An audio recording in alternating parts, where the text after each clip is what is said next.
Kota Bogor, Jawa Barat kembali memberlakukan pembatasan kendaraan dengan sistem ganjil genap. Langkah ini merupakan upaya untuk menekan mobilitas masyarakat serta menghindari penyebaran COVID-19.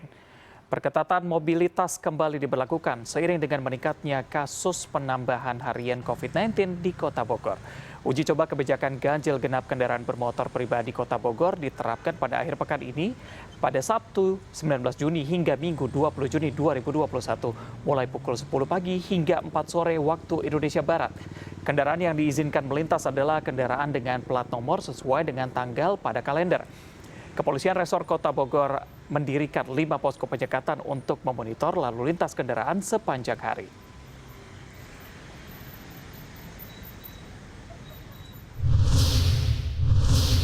Pemerintah Bogor menerapkan aturan ganjil genap untuk membatasi mobilitas warga. Langsung saja untuk mengetahui informasi selengkapnya, sudah ada produser lapangan CNN Indonesia, Karmel Mursalim. Selamat siang, Karmel. Seperti apa pelaksanaan sistem ganjil genap di Kota Bogor hari ini?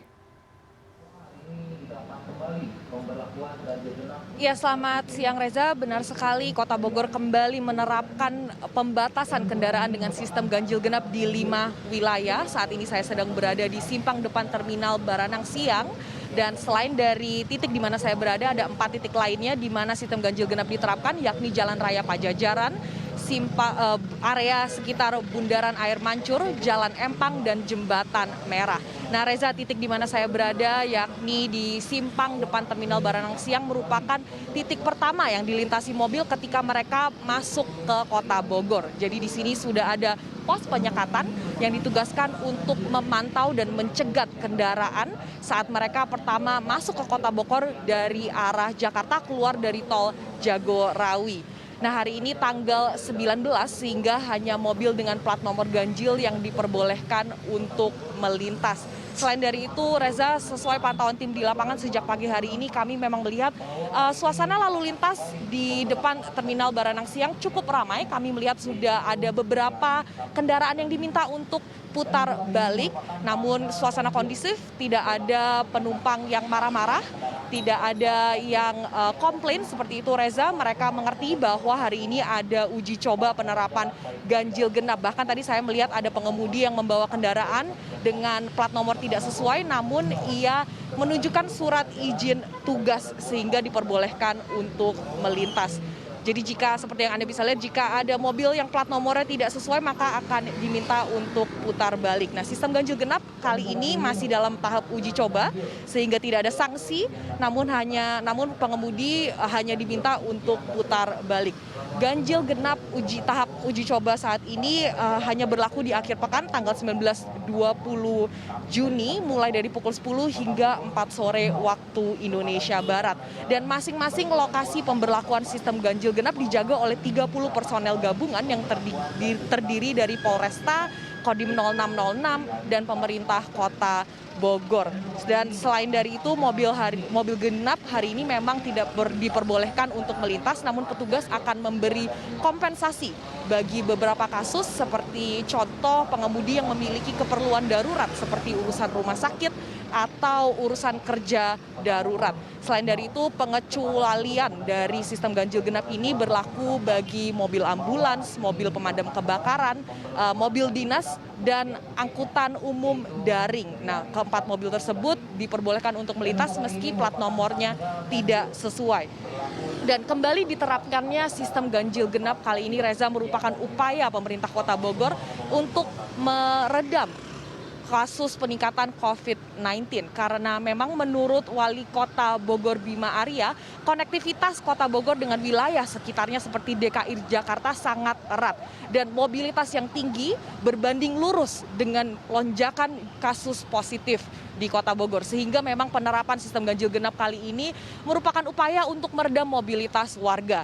Selain dari itu, untuk memperkuat sistem ganjil genap, petugas di tempat juga ada kemungkinan akan menutup akses tol ke Kota Bogor sepanjang hari ini. Jadi seperti yang diketahui, memang di akhir pekan banyak sekali kendaraan yang masuk ke Kota Bogor. Petugas akan memantau volume lalu lintas sepanjang hari ini, dan jika mereka melihat ada kepadatan yang berlebihan, maka petugas ada kemungkinan akan menutup akses tol ke Kota Bogor secara situasional. Jadi seperti itu Reza, hari ini ada penerapan ganjil genap dalam tahap uji coba dan jika ada kepadatan berlebihan maka akses tol ke arah Kota Bogor akan ditutup. Karmel, selain sistem ganjil genap, apa ada upaya pengetatan lainnya yang dilakukan di Kota Bogor? Iya Reza, seperti yang diketahui Kota Bogor kembali berada di zona merah akibat lonjakan kasus positif beberapa hari ini. Jadi pada hari Kamis tanggal 17 Juni Dinas Kesehatan Kota Bogor mencatat ada sebanyak 204 warga yang positif dan angka tersebut merupakan yang tertinggi sejak Maret tahun lalu. Jadi sebagai upaya, selain dari itu Reza saya ingin tambahkan sedikit bahwa keterisian tempat tidur di Rumah Sakit Bogor juga telah mencapai lebih dari 60%. Sehingga sebagai upaya untuk menekan penyebaran virus COVID-19, pemerintah Kota Bogor juga menerapkan pengetatan dalam skala makro lainnya. Sebagai contoh ada penutupan jalur pedestrian di Kebun Raya Bogor. Jadi jalur pedestrian di Kebun Raya Bogor biasa dimanfaatkan oleh warga untuk berolahraga. Namun sementara ini ditutup untuk menghindari adanya kerumunan. Selain dari itu, tempat-tempat wisata di Kota Bogor juga mewajibkan pengunjung untuk membawa surat hasil tes negatif antigen COVID-19. Dan kapasitas tempat wisata di Kota Bogor dibatasi maksimal 50%. Selain dari itu, sektor usaha seperti toko, restoran, dan kafe juga diminta untuk menerapkan protokol kesehatan yang ketat. Kapasitasnya dibatasi maksimal 50% dan jam operasionalnya paling malam hanya diperbolehkan buka hingga 9 malam waktu Indonesia Barat. Reza. Baik, terima kasih Karmel Mursalim melaporkan dari Bogor, Jawa Barat. Selalu berhati-hati dan selamat bertugas kembali.